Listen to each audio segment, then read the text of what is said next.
Ruling on redistricting, the Supreme Court again repudiates colorblind law. In a 2006 case about racial calculations in redistricting, Chief Justice John G. Roberts Jr. wrote, "It is a sordid business, this divvying us up by race." Now he has written the opinion for a divided 5-4 Supreme Court holding that Alabama's redistricting after the 2020 census did not do enough divvying. Section 2 of the 1965 Voting Rights Act, as amended in 1982, proscribes any voting arrangement that results in a denial or abridgment of the right of any citizen to vote on account of race.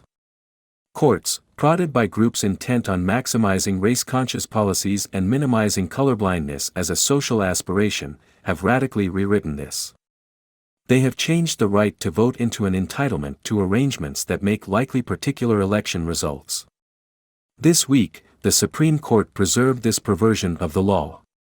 It affirmed that the VRA protects black voters against the dilution of their power to achieve their preferred, presumably racial, election outcomes. The court said black Alabamians are entitled to a second district configured to increase the probability of success by black candidates. Alabama, whose population is 26.8% black, has since 1973 had 7 congressional districts, and no significant change in the black portion of the state's population. In 2021, the legislature approved a map with 6 white majority districts and 1 black majority district. The map is similar to those approved by federal courts and the Justice Department after the 2000 and 2010 censuses. The plaintiffs in Thursday's case propose an oddly configured second black district extending the width of the state, sweeping in majority black precincts here and there. It obviously aims for a racial outcome. The VRA was written to end voting measures involving racial discrimination. Since 1986, the court has required such measures. This, even though Section 2 says that nothing in it establishes a right to have members of a protected class elected in numbers equal to their proportion of the population. Enacted in 1965, the VRA proscribed racist state practices. The VRA originally guaranteed equal access to ballots, and equality in the right to participate in the political process, emphasis added. But identity politics influenced courts' construing of the VRA. It has been wielded as a guarantee not of individuals' rights but of the rights of racial groups that are presumed to think monolithically. In 1980, the court held that Section 2 prohibits only intentionally discriminatory government action. So, in 1982 Congress prohibited action that, regardless of intent, has a discriminatory result. Next, in a judge-created gloss on the 1982 amendment, the VRA was said to guarantee a meaningful vote, one conducive to producing a racial group's presumed preference for representation by members of the group. In 1986, the court essentially instructed state legislatures to maximize majority-minority districts and to tactically segregate black voters to enlarge their power as voting blocs in other districts. This codified the principle of categorical representation. Representative government requires the representation of categories of people that look alike and, presumably, think alike. This policy is, strictly speaking, racialist.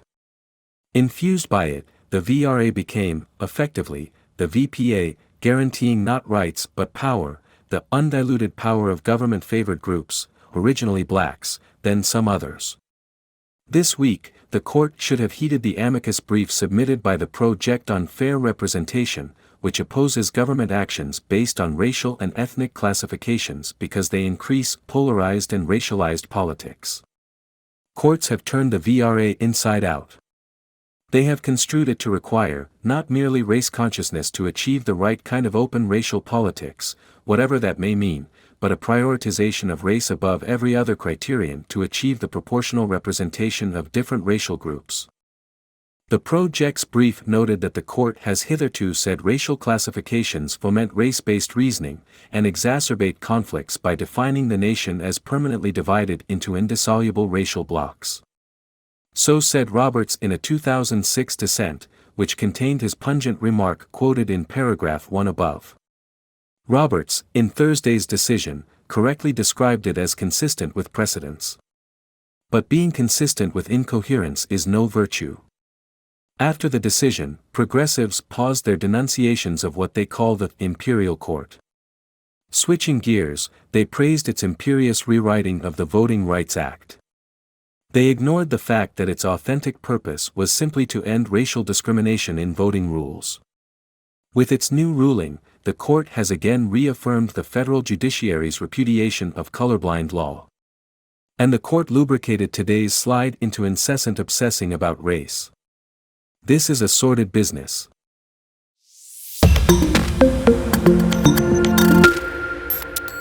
Ruling on redistricting, the Supreme Court again repudiates colorblind law. In a 2006 case about racial calculations in redistricting, Chief Justice John G. Roberts Jr. wrote, "It is a sordid business, this divvying us up by race." Now he has written the opinion for a divided 5-4 Supreme Court holding that Alabama's redistricting after the 2020 census did not do enough divvying. Section 2 of the Hunter's laptop all over again. The House Oversight Committee seeks an FBI document alleging Joe Biden took a bribe, and the effort to discredit the claim is already underway.